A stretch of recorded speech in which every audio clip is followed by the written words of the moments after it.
Queridos amigos, queridas amigas, vamos então para mais um ensinamento que mais uma vez virá através do livro Embaixo do Abacateiro, que foi escrito por Carlos Antônio Bacelli, que acompanhou o Chico desde criança, né, convivendo na sua casa. E o Chico, durante a década de 80, ele fazia o evangelho comumente, né, com muita frequência, junto à natureza, embaixo de um abacateiro. E o Bacelli acompanhou todos esses cultos, compilou e escreveu o livro Embaixo do Abacateiro. Então, como eu estou seguindo a sequência aqui, agora nós vamos ver aqui um culto do Chico Xavier, que ocorreu no dia 13 de março de 1982.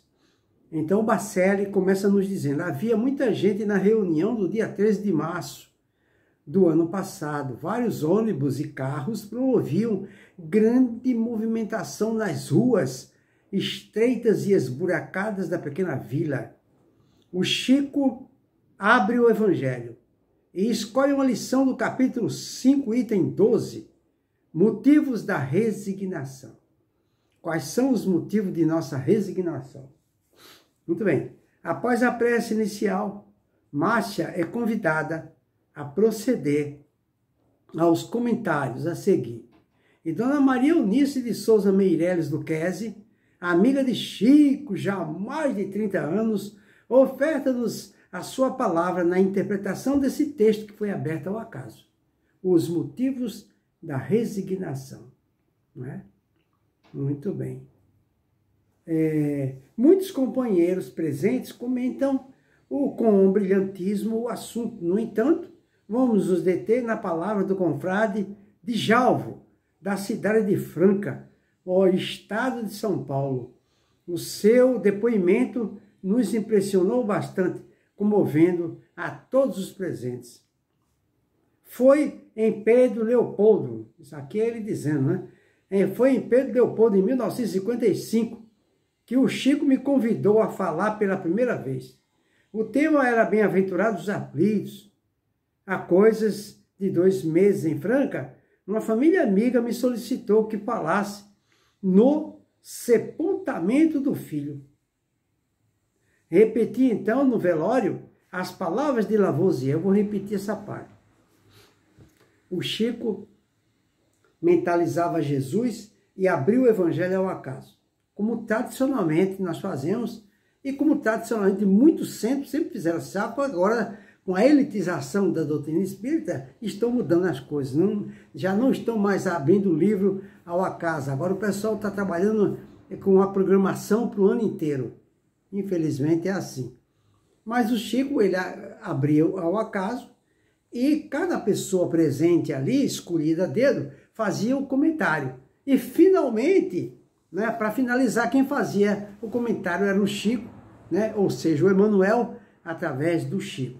E esse cidadão que conhece o Chico há mais de 30 anos, Djalvo, ele foi fazer o seu comentário a respeito do tema que o Chico abriu, que é os motivos da resignação, e o comentário dele foi sobre um assunto, determinado assunto que ocorreu com ele em Pedro Leopoldo, que eu vou repetir.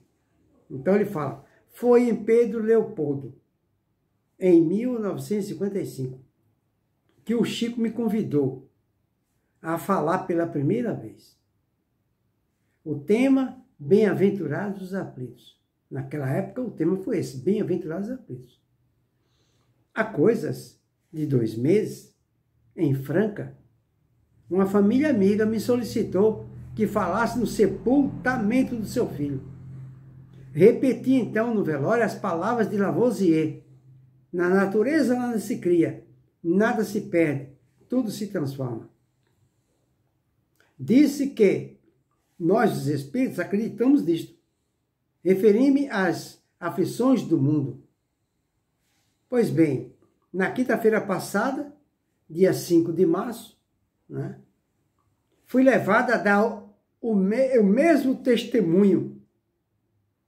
Olha só, uma semana antes dele ir lá no Chico, né? Que ele está lá no Chico no dia 13 de março, mas uma semana antes, que foi uma quinta-feira, dia 5 de março, ele foi convidado a dar o mesmo testemunho, ou seja, ele foi convidado para ir no velório, para falar a palavra, levar a palavra. Aí ele fala, só que agora o velório era de minha própria filha. Olha só. A caçula. A caçula da nossa família, da minha casa.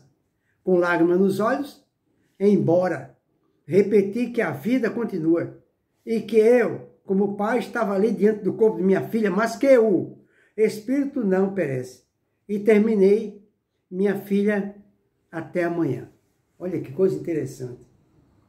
Há muitos anos atrás, que coisa interessante, há muitos anos atrás, né? Ele fala aqui, em 1955, o Chico convidou ele para falar, né, pela primeira vez, sobre o tema Bem-aventurados os aflitos. Aí quando ele falou o tema, quando ele falou assim, Bem-aventurados os aflitos, ele foi convidado para falar no sepultamento de uma pessoa amiga da família. E ele falou. Aí agora que ele vai lá no Chico novamente em Uberaba, aí 5 dias antes dele ir lá no Chico, ele é convidado para falar no sepultamento de quem? Da própria filha. Olha só. Não existe coincidência, né? O Chico já estava preparando ele para essa finalidade. Aí, olhando fixamente para o Chico, disse-lhe, Deus que te pague, Chico. Quer dizer, isso aí foi um preparo para ele, né? O Chico estava preparando ele para esse momento, né? Ele sabia que a filha dele ia desencarnar, e se ele não tivesse preparado, muita coisa poderia acontecer com ele, né? Por isso que ele agradeceu o Chico. Aí ele fala, estávamos todos profundamente emocionados, sobretudo pela espontaneidade da fé naquele coração sofredor de pai, mas radiante de esperança. Depois de mais alguns amigos falaram, Chico pede a palavra. Agora é a vez do Chico falar. O nosso Emmanuel aqui presente nos pede para observar quando a mensagem evangélica fala de que devemos considerar-nos felizes quando sofremos. Porquanto o sofrimento de agora nos poupa séculos de padecimento futuro. O sofrimento de agora poupa séculos de padecimento futuro. Não é uma expressão exagerada, não. Muitas vezes recapitulamos as mesmas falhas em muitas existências. No caso do suicídio, quando instalamos em nós o propósito, voltamos à vida espiritual com as consequências dos nossos atos nesse sentido, carregando naturalmente no corpo espiritual as marcas, porque não ferimos a Deus, ferimos a nós mesmos.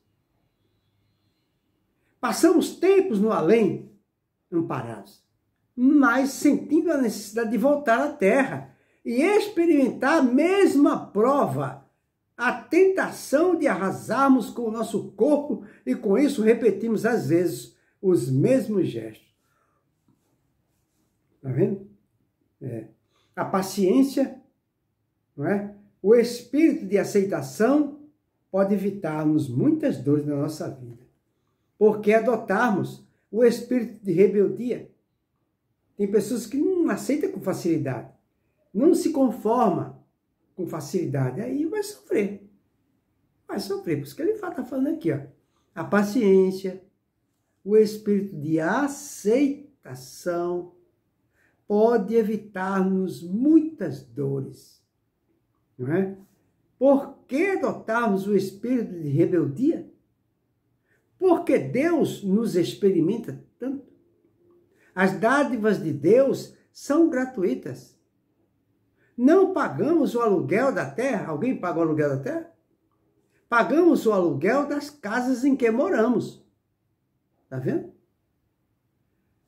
Mas o mundo em si é uma dádiva de Deus. Um céu maravilhoso nos cobre. Nenhum de nós precisa de fazer minas de oxigênio para respirar, porque o ar é de graça. Temos os nossos auxiliares que são as plantas, os animais, os minerais, tudo vem até nós gratuitamente para que exercitemos o amor supremo. De um modo geral, estamos sempre reclamando, quando temos tantas oportunidades para bem dizer aquilo que já temos, os dias felizes que tivemos, as afeições, esse mundo de beleza espiritual que temos à nossa disposição.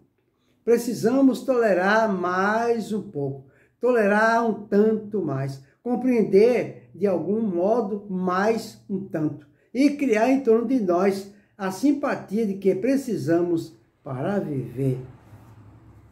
Passamos anos a fio em inércia espiritual, fugindo ao trabalho, seja a responsabilidade ao espírito de serviço.